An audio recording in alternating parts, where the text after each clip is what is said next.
आप सबको नमस्कार, सुप्रभात। सार्थक government job point YouTube channel आप सभी लोगों का हार्दिक स्वागत करता है। चैनल को सब्सक्राइब न किए हो तो सब्सक्राइब कर लें, वीडियो को लाइक कर दें, शेयर कर दें। बेल आइकन दबा कर रखेंगे तो आपको नोटिफिकेशन मिल जाएगा और आप उसे शेयर कर पाएंगे।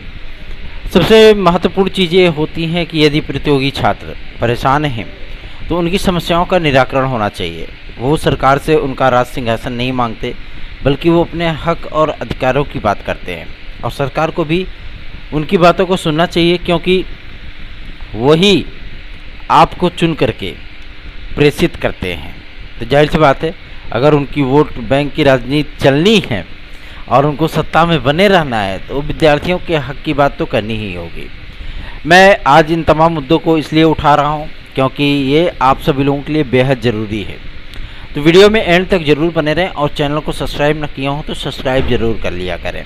चलिए खबरों की शुरुआत करेंगे। आप सभी लोग अपने सादर स्नेह और आशीर्वाद हमें प्रदान करें और अधिक से अधिक लोगों को चैनल के साथ जोड़िए। सबसे महत्वपूर्ण बात आप सभी लोगों को मैं बताना चाहता हूँ बीएड को लेकर के है।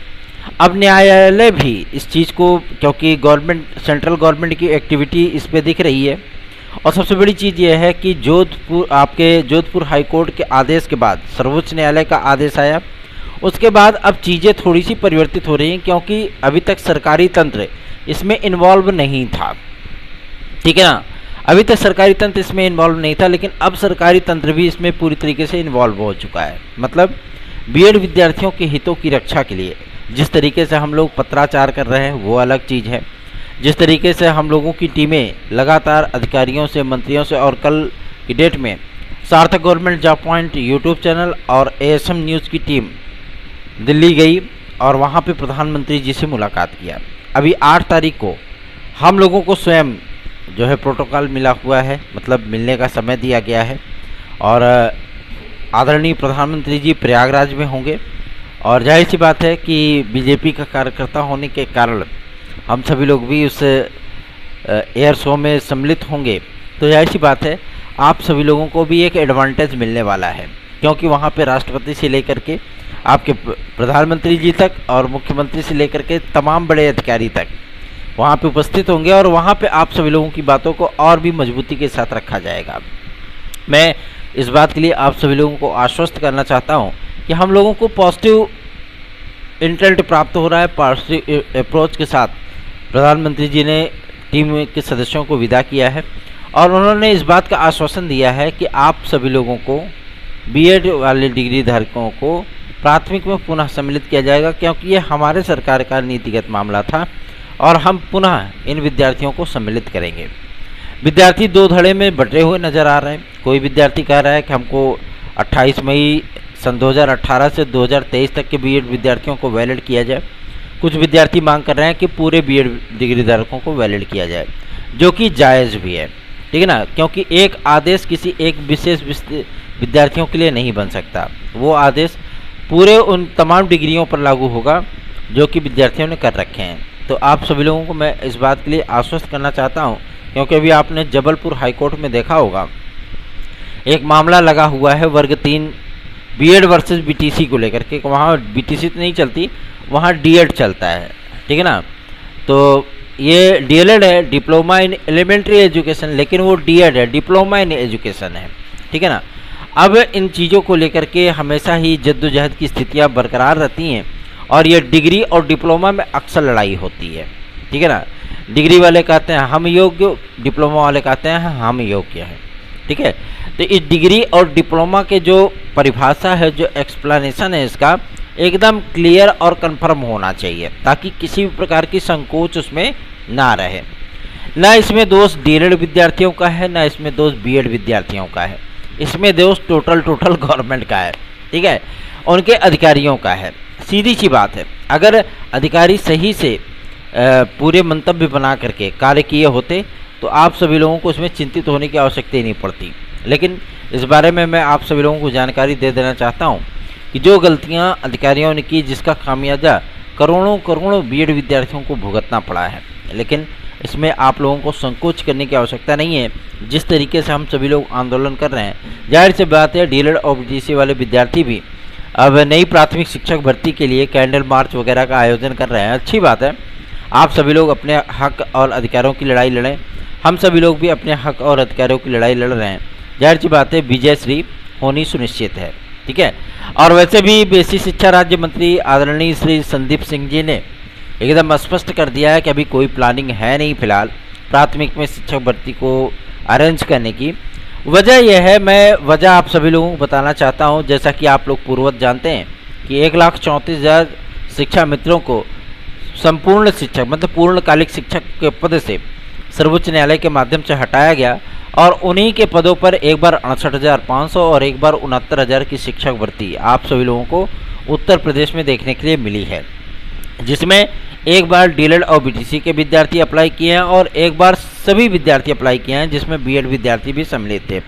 बीएड विद्यार्थियों को प्राथमिक से बाहर होने के बाद जिस तरीके से शिक्षा मित्र वगैरह फिर से पहुंच गए सर्वोच्च न्यायालय, सोच रहे थे कि लोकनाथ का लड्डू है बस खा ही लो, है ना।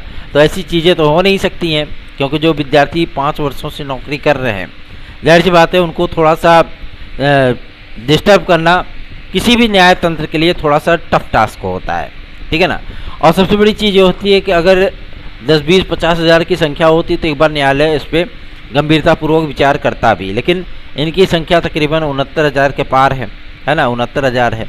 और इसमें आप सभी लोगों को मैं बताना चाहता हूँ कि पूरा तंत्र ही बिगड़ जाएगा और इसके माध्यम से भी सरकार भी जो है मतलब कटघरे में खड़ी हो जाएगी। तो गवर्नमेंट ने इस बारे में पूरी जानकारी दे दी है। बीएड विद्यार्थियों को बिना सम्मिलित किए किसी भी प्रकार की प्राथमिक शिक्षक भर्ती का आयोजन नहीं होगा। ठीक है, एकदम स्पष्ट है ये।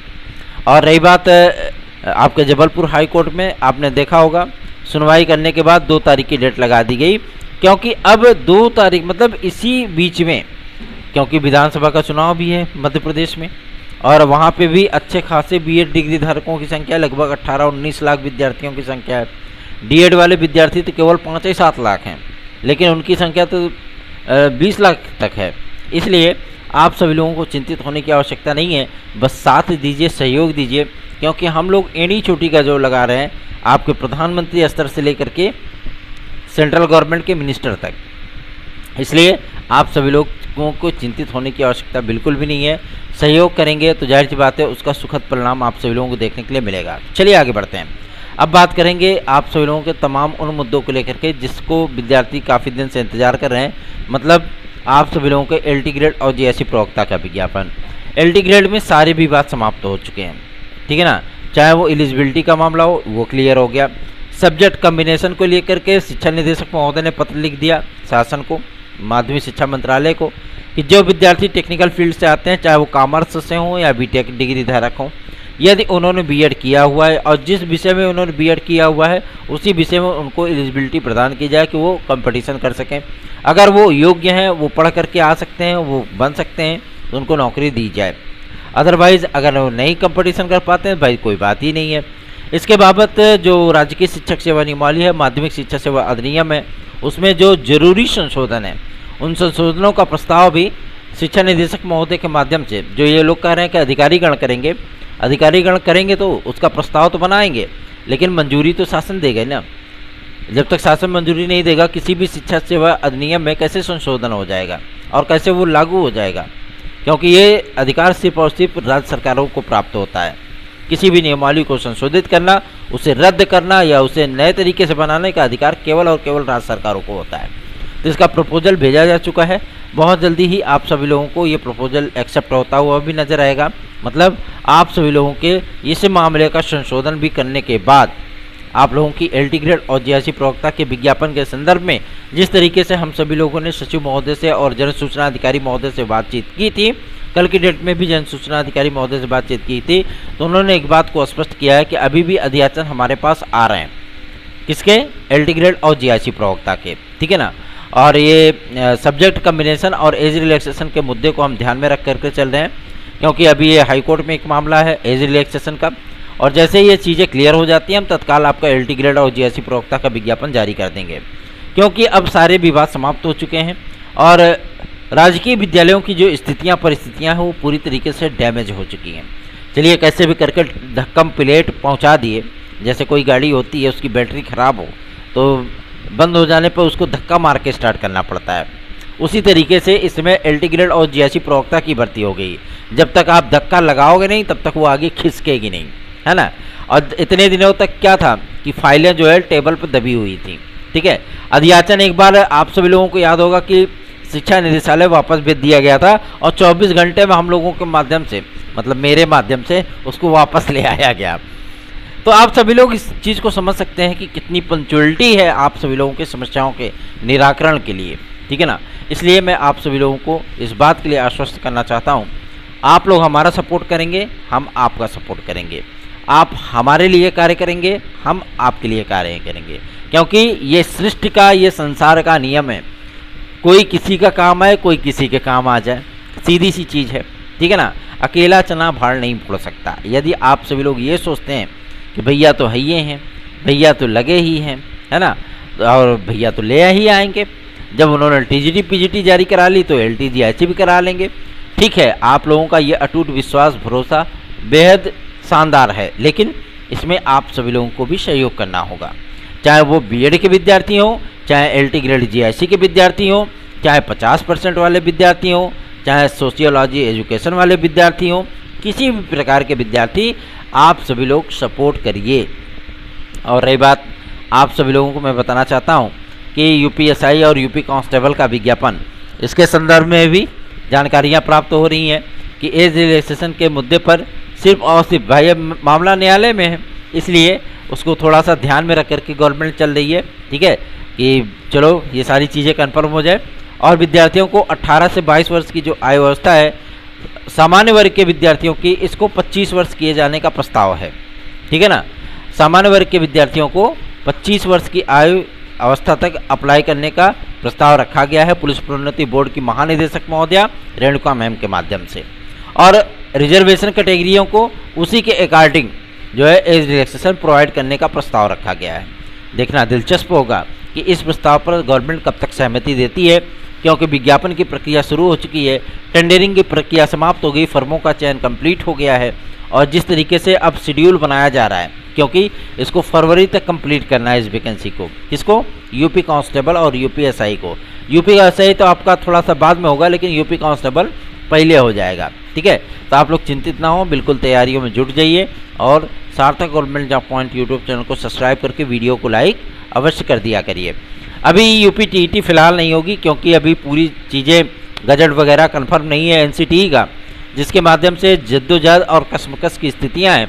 और ख़ास तौर पर उन राज्यों में जहां पे रूलिंग पार्टी, इसमें जो बीजेपी है उसकी सत्ता है, ठीक है ना, वो नई टीईटी कराने से अभी कतरा रही हैं। और वो लगातार इस बाबत को लेकर के जो प्रयास हो रहे हैं, आप सभी लोगों के कार्यों की सिद्धि है, तो वो आप सभी लोगों के लिए इम्पोर्टेंट होने चल रहे हैं। तो आप लोगों को चिंतित होने की आवश्यकता नहीं है, क्योंकि अब हम लोगों का पॉजिटिव इंटर्न शुरू हो चुका है। तो आप सभी लोगों को भी सहयोग करना होगा। जिस तरीके से सहयोगात्मक रवैया आप सभी लोग अपनाएंगे, अधिक से अधिक लोगों को जोड़ेंगे, उस तरीके से हम सभी लोगों का भी उत्साह बढ़ेगा। टीजीटी पीजीटी 2023 के विज्ञापन के लिए एड़ी चोटी का जोड़ लगाने की आवश्यकता है। आप सभी लोगों ने जिस तरीके से सहयोग किया है वो नकारात्मक सहयोग है। आप सभी लोगों को भी पॉजिटिव तरीके से आगे बढ़ना होगा।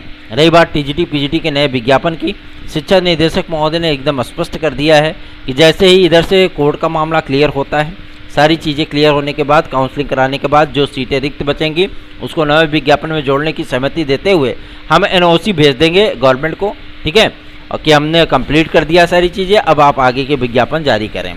तो आप लोगों को इस बाबत में जानकारी दे देना चाहता हूँ कि जो विद्यार्थी हमारी याचिका से जुड़ना चाहते हैं, टीजीटी पीजीटी 2016-2021 की याचिका से, वो तत्काल जुड़ जाएं, क्योंकि आज 6 तारीख हो गई। 7, 8, 9 ये आप लोगों के लिए बेहद महत्वपूर्ण दिन है, इसलिए आप सभी लोग ताबड़तोड़ ढंग से जुड़ जाइए और याची लाभ प्राप्त करिए।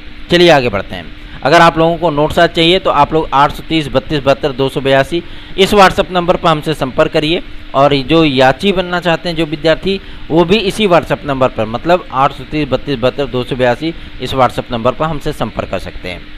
आप सभी लोगों के सुकूनमय भविष्य के लिए जिस तरीके से हम लोग दोपहर में पसीना बहाते हुए आप लोगों की आवाज़ को बुलंद करते हैं, और जिस तरीके से आप सभी लोगों की मांगों को अधिकारियों और जनप्रतिनिधियों तक पहुंचाते हैं, वो जाहिर सी बात है कोई एक दिन का वर्क नहीं होता है, उसमें धन भी जाता है, समय भी जाता है, शरीर भी जाती है। आप मेंटली, फिजिकली और इकोनॉमिकली ये सारी चीज़ों से आप हरास होते हैं और आप सभी लोगों को ये चीज़ें देखने के लिए मिलती भी है, ठीक है ना। आप सभी लोग जानते हैं कहीं भी जाने में और आने में धन और समय दोनों खर्च होता है, इसलिए आप सभी लोग सहयोग करेंगे तो हमारा भी उत्साह बढ़ेगा, हमारे टीम के सदस्यों का भी उत्साह बढ़ेगा।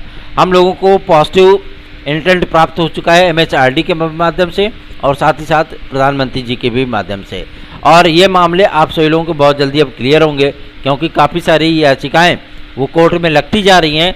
और NCT ने भी केंद्र सरकार को एक लेटर लिख दिया MHRD को कि इतने सारी याचिकाएं लग रही हैं और ये विवाद तब तक चलता रहेगा जब तक कि ये मामला शांत नहीं हो जाता।